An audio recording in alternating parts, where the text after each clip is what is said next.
Hello, Pouria. Um, Today I'm going to present you a hotel assignment. The first part will cover the definition of added value in the case, and I make outlines for measurable improvements arisen from merge. Second part will be the description of appropriate criteria for measurement. The third, I will explain impact of poor supplier performance on hotel brand. And the fourth will be about how new implemented procurement is prioritizing their approach to spending. So, we can define value added as the aggregate of companies' essential processes involved in a delivery of a service to customer in best possible manner. And in sector providing leisure and accommodation, it means that it's very sensitive on perceived comfort of individual customer. To achieve we need to put systematic effort to maintain good links with our suppliers because for every there's fault, we pay, so it's desirable to develop right tools to control. The particular value added from the merge will mostly affect the procurement process itself. As I understand, we need to set a framework for successfully managing the procurement phase. So I will now mention the direct benefit of the merge. It's the better price negotiation due to larger orders, wider basket of available suppliers because we will merge two suppliers of two big companies. Also, this implies that we will have the better position to performance select uh, do the three groups, select the best providers, the best suppliers, and categorize them into three different departments so we will know which supplier is for us crucial, who will have the prime status, who will be on the secondary place, and who will be like third, just in case when we our needs won't be covered by these two. And also this implies that the accounting and invoicing will be much easier.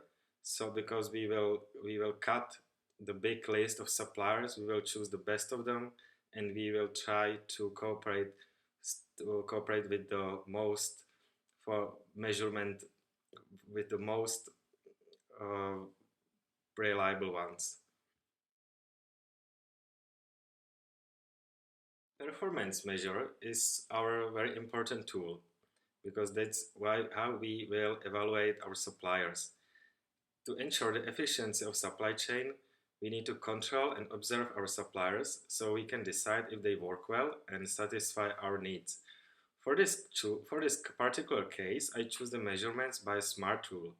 This means that our indicators will be specific, measurable, achievable, realistic, and time-based.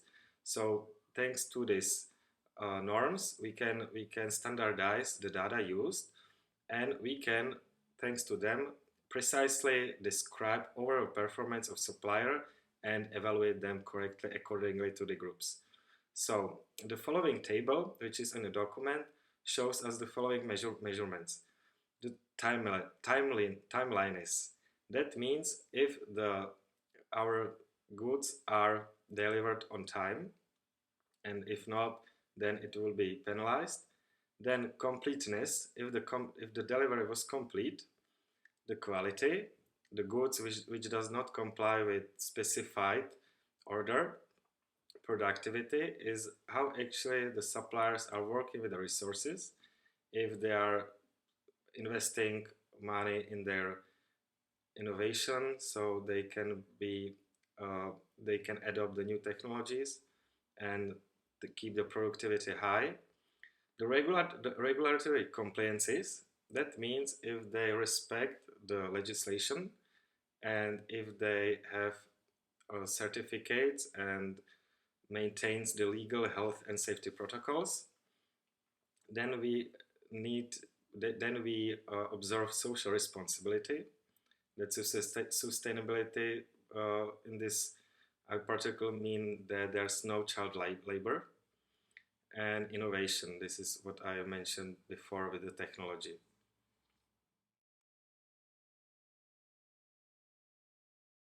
So about the impacts of bad suppliers.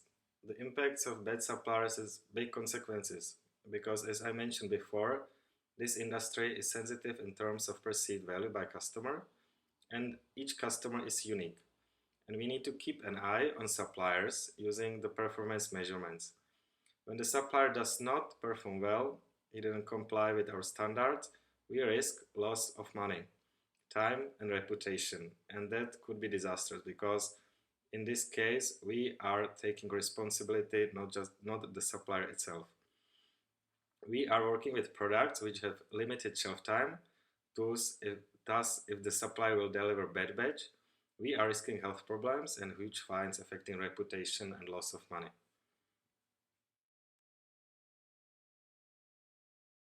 So, approach of newly merged procurement departments benefit mostly from wide variety of suppliers and big base of from which we can choose the best ones, the reliable ones, and with them we can make a better cooperation. We set the three groups of suppliers based on our performance measurements, and we developed the tight partnership with the best ones, and our orders will be prioritized depending on the priority and the quality of services. On the other hand, the decision steps must be more profound and rigid, as the amount of the orders will be higher, almost two times, but with right performance measurements tools, it can be achieved. This is all. I thank you for your attention.